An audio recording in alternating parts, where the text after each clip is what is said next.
ఆంధ్రప్రదేశ్ రాజకీయ కక్షలు పెరిగిపోయాయన్నారు ఏపీ మాజీ సీఎం జగన్. మద్యంలో భారీ అవినీతి జరుగుతోందన్నారు.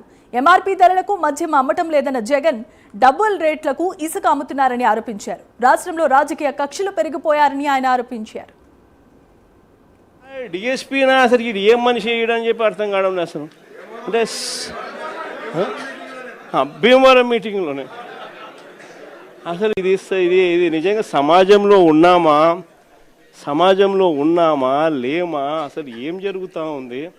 జంగల్ రాజ్యం అంటే ఇది కాకపోతే ఇంక ఏ రాజ్యం ఇది అని చెప్పి ఆశ్చర్యం కలిగించే విషయాలు. నిజంగా ఈ బరితెగింపు అన్నది, ఈ విచ్చలవిడితనం అన్నది నిజంగా ఏ స్థాయికి వెళ్ళిపోయిందనంటే, చంద్రబాబు నాయుడు గారి ఎమ్మెల్యేలు, చంద్రబాబు నాయుడు గారికి సంబంధించిన వాళ్ళంతా ఏ స్థాయిలోకి వెళ్ళిపోయినారంటే, నిన్న 20 పేపర్లో చూసినాం. కోడూరు ఎమ్మెల్యే ఆరవ శ్రీధర్, అదే మనిషేనా అసలు ఇది ఎమ్మెల్యేనా అని అనిపిస్తుంది నాకు. అసలు ఈ అరవ శ్రీధర్ అనేవాడు ప్రభుత్వ ఉద్యోగి అయిన ఒక అమ్మాయిని భయపెట్టి, బెదిరించి, రేపు చేసి, హెరాస్ చేసి, స్వయంగా ఆ అమ్మాయి తనకు జరిగిన అన్యాయాన్ని కూడా ఏకంగా సాక్ష్యాలు, ఆధారాలతో సహా బయట పెట్టింది. ఆముదాల వలస ఎమ్మెల్యే ఇంకోడు కూన రవికుమార్.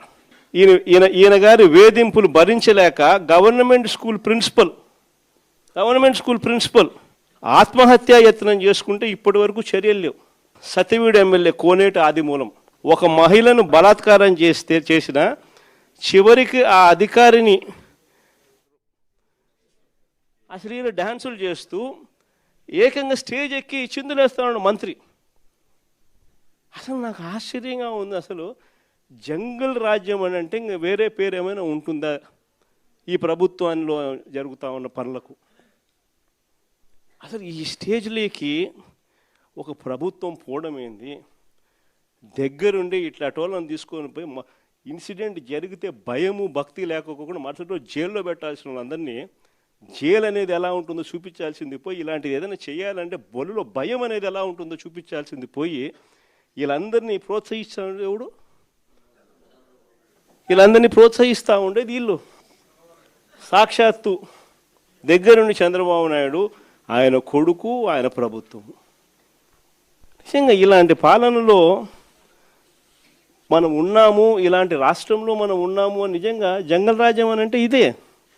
విచ్చలవిడి అవినీతి కనిపిస్తూ ఉంది. ఎమ్మెల్యేల దగ్గర నుంచి, మంత్రుల దగ్గర నుంచి విచ్చలవిడితనం కనిపిస్తూ ఉంది. విపరీతమైన కరప్షను, పోలీసులు రెడ్ బుక్ రాజ్యాంగం, ఏ మనిషి తప్పు చేయకపోయినా కానీ దొంగ సాక్ష్యాలు, దొంగ కేసులు పెట్టి బెదిరిస్తూ ఉన్నారు, తీసుకొని పోతున్నారు, అరెస్టులు చేస్తూ ఉన్నారు. ఒకవైపున ఇవన్నీ, మరోవైపు చూస్తే ఎన్నికలప్పుడు చెప్పినటువన్నీ అబద్ధాలు, అన్నీ మోసాలు, మరోవైపున మంచి పథకాలన్నీ రద్దు.